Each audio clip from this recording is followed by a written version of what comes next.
왜 나만 이렇게 힘들까? 혹시 이 생각해 보신 적 있나요? 분명 사랑해서 만났는데 어느 순간부터 나는 계속 사과하고, 계속 설명하고, 계속 내 감정을 의심하고 있었던 거예요. 3년을 사귄 사람인데 헤어지는 마지막 순간에 들은 말은 너 예민한 거 고쳐였습니다. 그런데 이상하죠? 그 말을 듣고 무너진 게 아니라 오히려 처음으로 숨이 쉬어졌습니다. 오늘 사연의 결말부터 말씀드릴게요. 이분은 결국 그 사람을 떠났습니다. 하지만 떠난 이유는 단순히 마음이 식어서가 아니었어요. 내가 나를 잃고 있었다는 걸 깨달았기 때문입니다. 그리고 뒤늦게 이런 질문을 하게 됩니다. 혹시 내가 사랑한 사람은 나르시시스트였을까? 괜찮아요. 그럴 수 있어요. 누군가를 오래 사랑했다는 이유만으로 그 관계가 건강했다는 뜻은 아니거든요. 처음엔 다정했고, 특별했고, 나만 알아주는 사람 같았을 수 있어요. 그런데 시간이 지나면서 내 말은 과장이 되고, 내 상처는 예민함이 되고, 상대의 잘못은 어느새 내 책임이 되어버렸다면? 그건 한번 멈춰서 들여다봐야 합니다. 오늘은 한 사람의 3년 연애 사연을 따라가 보려고 합니다. 단정하거나 낙인 찍기 위해서가 아니라 내가 겪은 혼란의 이름을 붙여보기 위해서요. 혹시 이런 경험 있으세요? 사랑받는 줄 알았는데 점점 작아지는 느낌. 싸우고 나면 늘 내가 먼저 사과하는 패턴. 상대가 잘못해도 결국 내가 문제인 것처럼 끝나는 대화. 지금부터 그 관계의 처음으로 천천히 되감아 보겠습니다. 배경과 맥락. 혹시 이런 경험 있으세요? 분명 처음엔 너무 다정했는데 시간이 지나면서 내가 점점 작아지는 느낌. 사랑받고 있는데도 이상하게 늘 긴장되고 미안하다는 말을 내가 더 많이 하게 되는 관계요? 오늘 사연의 주인공은 1994년생 이민서 씨입니다. 민서 씨는 2021년 5월 서울 마포구 연남동의 한 디자인 스튜디오 모임에서 1991년생 박도윤 씨를 처음 만났습니다. 도윤 씨는 말이 세련됐고 사람들 앞에서 민서 씨의 작업을 크게 칭찬해 줬습니다. 이런 감각 가진 사람 처음 봤어요. 그 말 한마디에 민서 씨는 오래 닫아두었던 마음이 열리는 느낌을 받았다고 해요. 두 사람은 3년을 사귀었습니다. 처음 6개월은 거의 영화 같았습니다. 도윤 씨는 매일 아침 커피를 보내고 퇴근길에는 오늘도 버텨줘서 고마워라고 말했습니다. 그런데 2022년 2월 민서 씨 생일에 첫 번째 이상한 장면이 생겼습니다. 서울 성수동의 작은 레스토랑에서 친구 3명과 함께 생일 저녁을 먹던 날이었어요. 민서 씨 친구가 민서 요즘 프로젝트 잘 돼서 얼굴 좋아졌다고 말하자 도윤 씨는 웃으면서 이렇게 말했습니다. 얘가 원래 혼자선 잘 못해요. 제가 옆에서 멘탈 잡아줘서 그래요? 농담처럼 들렸지만 민서 씨는 그 순간 얼굴이 뜨거워졌습니다. 집에 돌아와 조심스럽게 서운했다고 말하자 도윤 씨는 오히려 차갑게 물었습니다. 그 정도 말도 못 받아들이면 내가 사람들 앞에서 무슨 말을 해야 해? 괜찮아요. 그럴 수 있어요. 그때 민서 씨가 바로 화내지 못한 건 이상해서가 아니라 사랑하는 사람을 잃고 싶지 않았기 때문일 수 있습니다. 두 번째 사건은 2023년 8월 제주 애월 여행에서 있었습니다. 민서 씨는 오래전부터 가고 싶었던 바닷가 카페를 예약해 두었지만 도윤 씨는 당일 아침 갑자기 내가 찾은 곳이 더 좋아라며 일정을 바꿨습니다. 민서 씨가 집어낸 내가 정한 곳에 가면 안 될까? 라고 말하자 도윤 씨는 운전대를 잡은 채 한참 말이 없었습니다. 그리고 숙소에 도착해서야 말했습니다. 너는 왜 항상 분위기를 망쳐? 그날 밤 민서 씨는 사과했습니다. 사실 민서 씨가 사과할 일이었을까요? 아니면 침묵과 냉담함이 너무 무서워서 관계를 다시 평온하게 만들기 위해 먼저 숙인 걸까요? 이 사람은 왜 이런 선택을 했을까요? 민서 씨는 왜 계속 참았을까요? 도윤 씨가 정말 나르시시스트였는지 단정할 수는 없습니다. 하지만 중요한 건 진단명이 아니라 민서 씨가 3년 동안 반복해서 경험한 패턴입니다. 칭찬으로 가까이 오고, 비교와 농담으로 낮추고, 서운함을 말하면 예민한 사람으로 만들고, 결국 문제의 책임을 민서 씨에게 돌리는 흐름. 사랑은 원래 나를 더 작게 만드는 것이 아닙니다. 그리고 내가 너무 예민한 건지, 상대가 나를 흔드는 건지 헷갈리기 시작했다면 그 혼란 자체가 이미 중요한 신호일 수 있습니다. 반전과 전개. 그런데 아무도 예상 못한 일이 벌어집니다. 헤어진 지 2달쯤 지나 주인공은 우연히 예전 휴대폰을 켜게 됩니다. 그 안에는 3년 동안 주고받았던 메시지들이 그대로 남아 있었죠. 처음엔 그냥 추억이라고 생각했습니다. 그런데 한 장, 또 한 장 넘길수록 이상하게 가슴이 답답해집니다. 싸움의 시작은 늘 달랐습니다. 생일 약속을 갑자기 취소한 날, 그는 너는 왜 이렇게 예민해? 라고 했습니다. 친구들 앞에서 무시하듯 농담을 던진 날에도 분위기 좋게 하려고 한 말인데 내가 망쳤다고 했습니다. 연락이 안 돼 불안했다고 말하면 그는 내 불안까지 내가 책임져야 해. 라고 했죠? 혹시 이런 경험 있으세요? 분명 내가 상처받았는데 대화가 끝날 때쯤엔 내가 사과하고 있는 상황이요.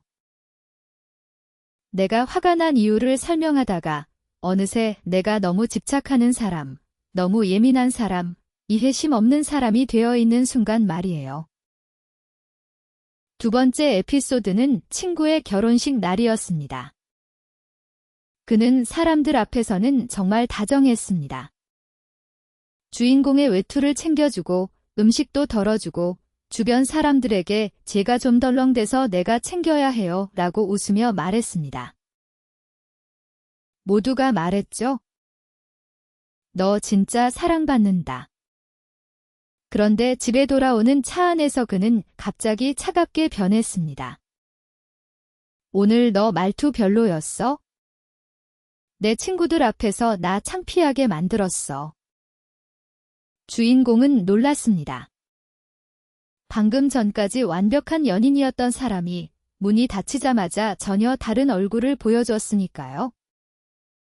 그래서 더 헷갈렸습니다.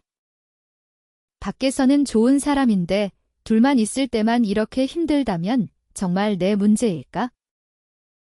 내가 관계를 어렵게 만드는 걸까? 괜찮아요. 그럴 수 있어요. 이런 관계에서는 혼란이 아주 자연스럽습니다. 상처가 계속되는데도 떠나기 어려운 이유는 그 사람이 늘 나쁘기만 한 사람이 아니었기 때문입니다. 가끔은 누구보다 따뜻했고 내가 무너지려 할 때 꼭 붙잡아주기도 했고 미안하다고 울며 말한 날도 있었으니까요. 세 번째 일은 더 놀라웠습니다. 어느 날 주인공은 자신의 오래된 메모장을 발견합니다. 거기에는 싸운 날짜와 이유가 짧게 적혀 있었습니다. 내가 서운하다고 말함. 결국 내가 사과함. 그가 약속을 어김. 내가 믿음이 없다고 함. 내 감정을 설명했더니 과거 일을 꺼내며 나를 공격함. 처음엔 그냥 힘든 날의 기록인 줄 알았습니다. 그런데 읽다 보니 같은 문장이 계속 반복되고 있었습니다. 그때 처음으로 이런 생각이 듭니다. 이건 한두 번의 다툼이 아니었구나. 패턴이었구나. 그리고 바로 그 순간, 마음속에서 긴장이 풀리기보다 오히려 더 큰 슬픔이 밀려옵니다. 왜냐하면 이제야 알게 됐기 때문입니다.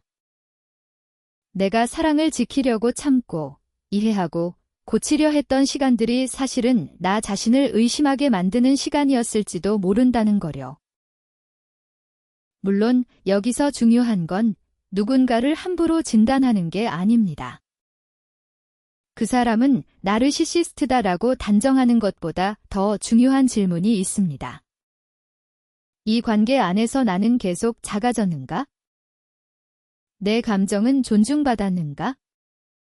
문제를 말했을 때 함께 해결하려 했는가? 아니면 늘 내가 문제인 사람으로 돌아왔는가? 주인공은 그날 밤 처음으로 자신에게 이렇게 말합니다. 내가 이상한 게 아니었을 수도 있어. 그 말 한마디가 너무 낯설어서 눈물이 났습니다. 3년 동안 가장 듣고 싶었던 말이 사실은 상대가 아니라 자기 자신에게서 나와야 했다는 걸 깨달은 거죠. 혹시 지금 이 이야기를 들으며 마음이 철렁 내려앉았다면 너무 급하게 결론 내리지 않아도 됩니다. 괜찮아요. 그럴 수 있어요. 사랑했던 시간이 있었고, 좋았던 순간도 있었고, 그래서 더 헷갈리는 건 당연합니다. 하지만 좋은 순간이 있었다는 이유만으로 반복되는 상처까지 사랑이라고 부를 필요는 없습니다. 클라이맥스. 그날 사연자님이 가장 무너졌던 순간은 이별 통보를 받은 날이 아니었습니다. 오히려 그날은 이상하게 담담했다고 해요. 이미 마음속 어딘가에서는 끝을 알고 있었으니까요. 진짜로 무너진 건 헤어진 지 한 달쯤 지나서였습니다. 공통 지인에게서 이런 말을 들었거든요. 너 아직도 걔 못 잊고 연락한다며? 순간 머리가 하얘졌습니다. 사연자님은 연락한 적이 없었어요. 오히려 차단했고 다시 흔들리지 않으려고 사진도 지우고 메신저도 정리하고 있었습니다. 그런데 그는 주변 사람들에게 전혀 다른 이야기를 하고 있었습니다. 내가 너무 힘들어서 헤어졌는데 걔가 계속 매달린다. 연애할 때도 감정 기복이 심했다. 내가 다 받아줬다. 혹시 이런 경험 있으세요? 분명히 나는 상처받은 쪽인데 어느 순간 내가 문제 있는 사람처럼 설명되어 있는 경험. 관계 안에서는 내가 사과했고 관계 밖에서는 내가 가해자가 되어 있는 느낌. 그럴 수 있어요. 그걸 바로 알아차리지 못했다고 해서 당신이 약한 사람인 건 아닙니다. 이런 관계의 가장 무서운 점은 큰 사건 하나로 무너지는 게 아니라는 데 있어요. 아주 작은 말들로 아주 오래 내가 나를 의심하게 만들거든요. 사연자님은 그때부터 지난 3년을 다시 떠올렸습니다. 싸울 때마다 그는 이렇게 말했습니다. 너는 왜 그렇게 예민해? 난 그런 뜻 아니었는데 내가 이상하게 받아들인 거야? 너만 아니었으면 우리 좋았잖아. 처음엔 정말 내가 예민한 줄 알았습니다. 그래서 말투를 고치고 표현을 줄이고 서운한 마음을 삼켰습니다. 그런데 이상한 건 사연자님이 조용해질수록 관계가 좋아진 게 아니라 더 작아졌다는 겁니다. 기념일에 서운하다고 말하면 그는 갑자기 자기 힘든 이야기를 꺼냈습니다. 사연자님의 생일에 약속을 늦고도 내가 요즘 얼마나 바쁜지 알면서 꼭 오늘 일해야 해. 라고 했습니다. 힘든 일을 털어놓으면 위로보다 평가가 먼저 나왔습니다. 그래서 내가 그런 선택을 한 거잖아. 너는 늘 사람을 피곤하게 해. 그리고 클라이맥스는 마지막 통화였습니다. 사연자님이 물었습니다. 3년 동안 나를 사랑한 적은 있었어. 그는 한참 조용히 있다가 이렇게 말했습니다. 근데 너는 나를 편하게 해주지 않았어. 그 말이 이상하게 오래 남았다고 합니다. 사랑했는데 편하게 해주지 않았다. 이 말 속에 모든 답이 들어있었던 거예요. 두 번째 반전은 여기였습니다. 사연자님이 3년 동안 붙잡고 있었던 질문은 그 사람은 나를 사랑했을까? 그런데 진짜 물어야 할 질문은 그게 아니었습니다. 그 사람에게 사랑은 무엇이었을까? 결국 진짜 이유는 이것이었습니다.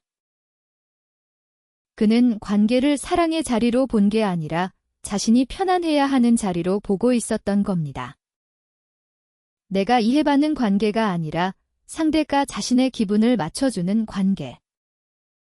서로를 바라보는 관계가 아니라 한 사람이 계속 거울이 되어주는 관계. 그래서 사연자님이 아프다고 말하면 그는 미안해하기보다 불편해했습니다.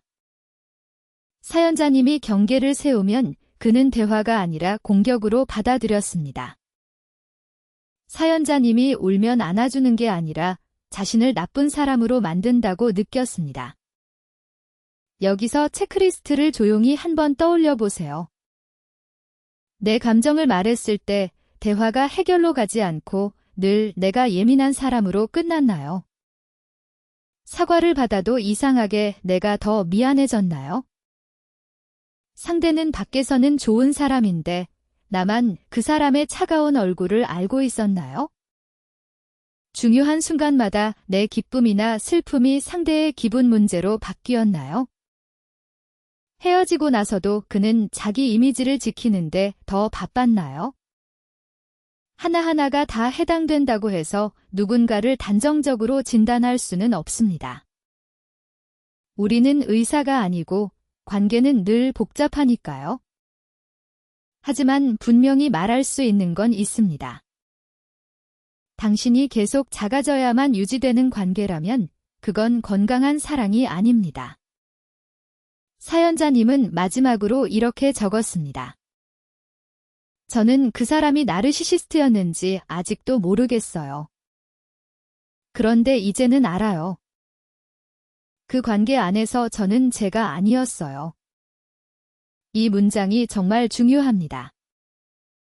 우리가 꼭 찾아야 하는 답은 그 사람이 어떤 사람이었나 보다 먼저 그 사람 옆에서 나는 어떤 사람이 되어갔나 질지도 모릅니다.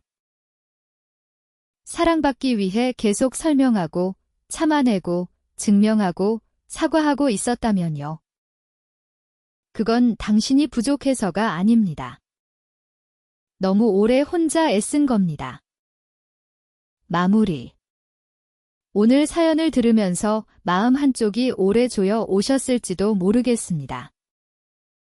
3년이나 사랑했는데 뒤돌아보니 내가 계속 사과하고 설명하고 맞추고 결국 나 자신을 의심하고 있었다면요. 혹시 이런 경험 있으세요? 분명 힘든 건 나인데 어느 순간 내가 예민한 사람처럼 느껴졌던 경험이요. 괜찮아요. 그럴 수 있어요. 그건 당신이 약해서가 아니라 관계 안에서 너무 오래 버티느라 기준이 흐려졌기 때문일 수 있습니다. 중요한 건 상대에게 어떤 이름을 붙이는 것보다 그 관계 안에서 내가 안전했는지, 존중받았는지, 나답게 숨 쉴 수 있었는지를 다시 보는 일입니다. 지금 이 순간에도 누군가의 말 한마디 때문에 내가 너무한 걸까? 하고 검색하고 계신다면 오늘의 체크리스트를 나를 탓하는 도구가 아니라 나를 돌보는 시작점으로 써보셨으면 합니다.